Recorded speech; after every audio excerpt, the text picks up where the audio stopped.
to my brother, Jamar, and everybody, everybody around my age and other people that I be with, the life that we was living, being in gangs and all that other stuff, it ain't worth 16 years.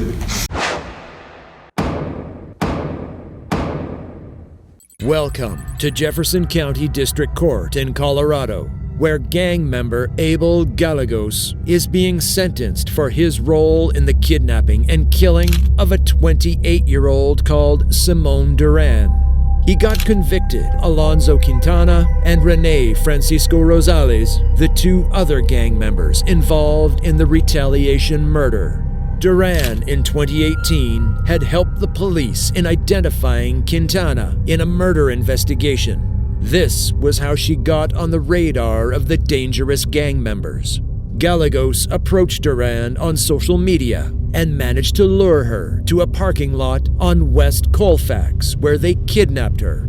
They then drove her to a vacant lot where Quintana and Gallegos shot her 10 times. As if this wasn't enough, Gallegos and Rosales went back to the scene where they committed the murder and burned her body.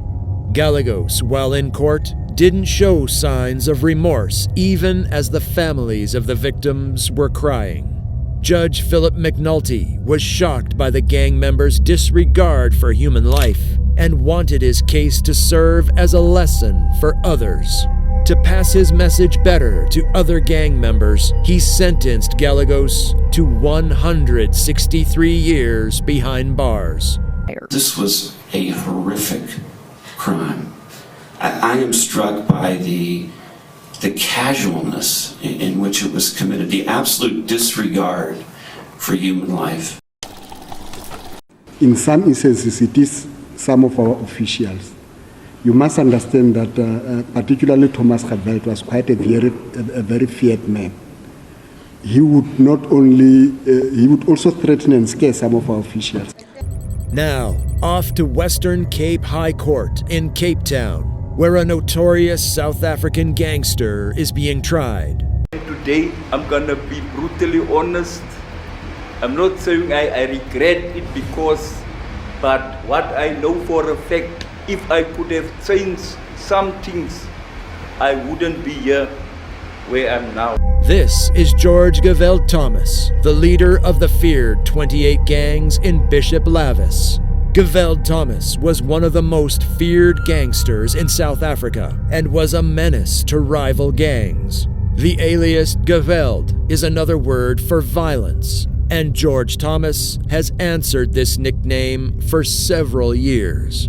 The gang leader of one of the country's vicious gangs is on trial for murder, extortion, robbery, and conspiracy. While rival gangs would go into hiding and command operations, George Thomas was a different breed. Even while in prison and awaiting trial, George Thomas made more than 33,000 phone calls to his gang, coordinating crimes and sanctioning killings from behind bars. This does not leave behind state witnesses whose testimonies could put him behind bars for life. During his trials, around half of the state witnesses got murdered. Thomas was charged with 7 murders, 3 of which he did himself, and the rest he sanctioned from confinement. As a result, he was sentenced to life imprisonment along with 6 of his gang members. He could even be seen smiling in court during some of his trials. As a parent, we plan to dance at their wedding, celebrate a promotion, look forward to possible grandchildren. The last thought we would ever have is that we'll have to plan their funeral. Next, we go to the Superior Court of Los Angeles County, where 2 teen gang brothers are facing the court after stabbing a Cleveland high school student. 18-year-old Anthony Caprio and his brother Stephen Caprio were members of a street gang. On the 24th of April, 2013, the gang brothers confronted an 18-year-old Orellana, a student at Grover Cleveland High School, who doesn't belong to any gang. The kid was playing handball when the brothers issued a gang challenge and a fight ensued. During the fight, Anthony pulled out a knife and stabbed the high school student multiple times. Afterward, the brothers drove away from the scene. The pair were charged with 1 count of second-degree murder. Antonio, who did the act, was sentenced to life with the possibility of parole after 16 years. Stephen, on the other hand, was also sentenced to life, but with the possibility of parole after 15 years. The Caprio brothers sat expressionless in the Van Nuys courtroom as Judge Martin Herskovitz pronounced their sentence.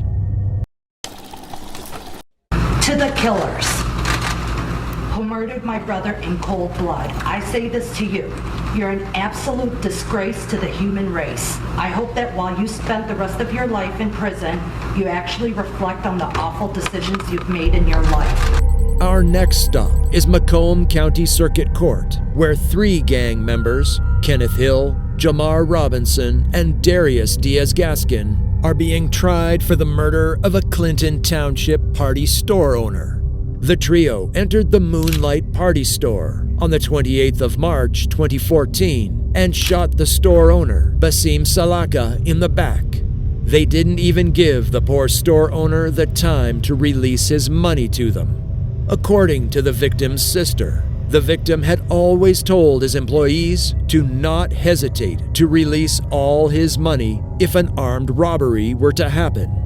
After 2 days of deliberation, the jury found Hill, Robinson, and Diaz-Gaskin guilty of first-degree murder, armed robbery, felony firearm possession, and conspiracy to commit armed robbery. Judge Mary Cherzanowski sentenced the gang members to life imprisonment with no possibility of parole.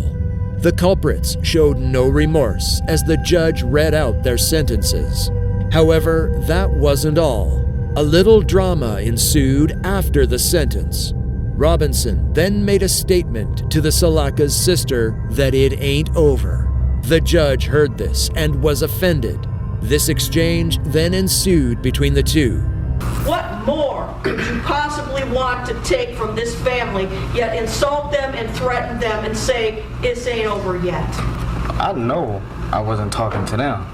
I know for a fact I wasn't. Well, who were you talking to? I was talking to my family. And you know what? If I could give you an extra 10 years, I would, but I can't.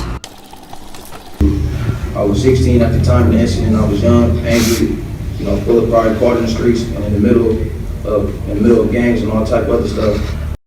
Our last stop is at the Washtenaw County Trial Court in Ann Arbor, Michigan.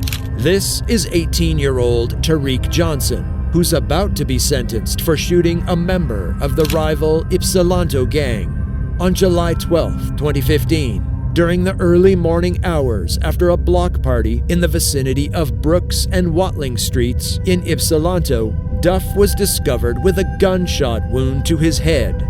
His death was the result of a gang clash between some rival gangs in the area. A year after the incident, Jackson was charged with Duff's death. On February 24, 2017, Jackson entered a guilty plea for second-degree murder, 1 count of armed robbery, 4 weapons charges, and 12 counts of perjury. Subsequently, he received a sentence of 15 to 40 years for the second-degree murder and armed robbery charges, along with an additional 2 years for the felony firearm charge. However, unlike most gang members on this list who didn't show any remorse, Tariq's sentencing was a game changer. Not only did he apologize to the families of his victims, but Tariq also dropped warnings to other gang members. Just to my brother, Jamar, and everybody, everybody around my age and other people that I be with, the life that we was living, being in gangs and all that other stuff, it ain't worth 16 years or a death, because eventually you can be put in a situation and there's severe consequences that come with that.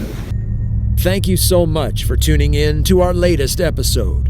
We'd appreciate it if you would be sure to like this video and, of course, subscribe to our channel. To stay up to date on all our latest content, be sure to hit that notification bell. And we'll see you in the next one.